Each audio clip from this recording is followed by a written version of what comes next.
제가 20대 때 겪었던 기묘한 일입니다. 그날은 할머니 생신을 맞아 가족들과 외식을 하기로 한 날이라 학교를 마치고 미리 예약된 식당으로 가는 중이었습니다. 그런데 병원 앞 횡단보도를 기다리던 중 어떤 분이 나무 밑에서 비를 피하고 계시길래 저는 조금 고민하다 우산을 씌워드리며 혹시 어디까지 가세요? 라고 여쭤보자 마침 그분도 저와 같은 식당에 가신다고 하시더군요. 그래서 우산을 씌워드리며 함께 식당에 도착했는데 그분께서 혹시 식사 같이 드시겠어요? 라고 물어보시는 겁니다. 원래라면 가족들이 오기 전까지 기다렸겠지만 그 순간은 당장 뭐라도 먹어야겠다 싶을 만큼 허기가 져 결국 그분과 같이 식사를 하게 되었습니다. 그런데 그날따라 밥이 어찌나 맛있던지 밥그릇에 있는 마지막 쌀 한돌까지 싹싹 비워내고 나서야 수저를 내려놓고 고개를 드는데 밥을 먹느라 잠시 잊고 있었던 저와 함께 우산을 쓰고 왔던 남자분이 식사는 하지 않고 제가 밥 먹는 모습을 빤히 지켜보고 계시는 겁니다. 그런데 자세히 보니 그분보다는 나이가 좀 더 있어 보이고 입고 계시는 옷 스타일도 많이 다르시더군요. 그제야 뭔가 이상하다는 생각이 주위를 둘러보는데 제가 밥을 먹은 곳이 다름 아닌 생판 모르는 남의 장례식장인 겁니다. 그리고 여기서부터는 고인분 가족분들의 시점인데 한창 장례식을 하던 도중 고인이 되신 아드님과 또래 정도로 보이는 제가 들어오더니 거기 계시던 분들께 한 분 한 분 인사를 하고 다니더라는 거예요. 가족분들은 조금 이상하게 생각은 하셨지만 제가 가족분들도 모르던 아드님의 친구일 수도 있게 식사를 내주셨는데 제가 상에 있던 모든 반찬들을 밥 공기에 다 섞더니 그 자리에서 그렇게 몇 공기를 비워내더라는 거였죠. 그때 가족분들은 제가 밥을 먹으러 온 아들일 수도 있겠다라고 미리 눈치를 채셨던 게 사실 그 집 아드님이 생전에 어릴 때부터 앓던 병으로 입원과 퇴원을 자주 하셨는데 그 때문인지 학교도 제대로 못 다녀서 친구도 많이 없었을 뿐더러 병원밥을 무척이나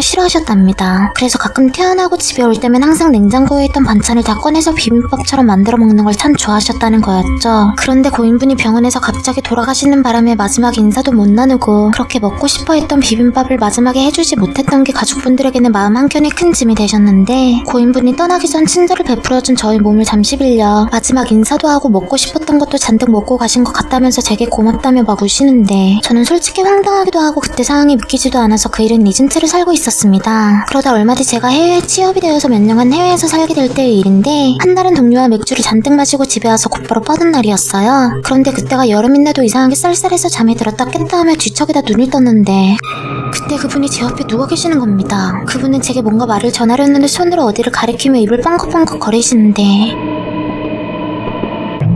소리치는 마지막 순간에 그분 얼굴이 순간 피범벅으로 얼룩지며 제게 소리치는데 그 소리가 마치 천둥 소리처럼 크게 들리길래 화들짝 놀라며 깼었거든요. 근데 그분이 손으로 가리키셨던 곳에 있는 저희 집 대문이 어이없게도 활짝 열려있는 겁니다. 당시 제가 살던 빌딩이 오래된 곳이라 힘을 줘야 문이 닫히던 곳이었는데 제가 그날 취해서 문을 제대로 안 닫았나 보더라고요. 그렇게 그날은 몇 번이나 문이 잘 닫혔는지 확인한 뒤에야 겨우 잠이 들었었죠. 그런데 다음날 회사에서 어젯밤 같이 술을 먹었던 동료가 헐레벌떡 튀어오서는 저보고 괜찮냐며 뉴스 기사를 보여주는데 어젯밤 흉기를 든 강도가 제가 살던 동네 주변을 돌아다니며 문이 열린 집을 찾으려고 문마다 문고리를 흔들면서 다녔다는 뉴스였습니다. 그날 밤 그분이 제 앞에 나타난 이유는 정말 제게 닥칠 위험을 알려주기 위해서였을까요?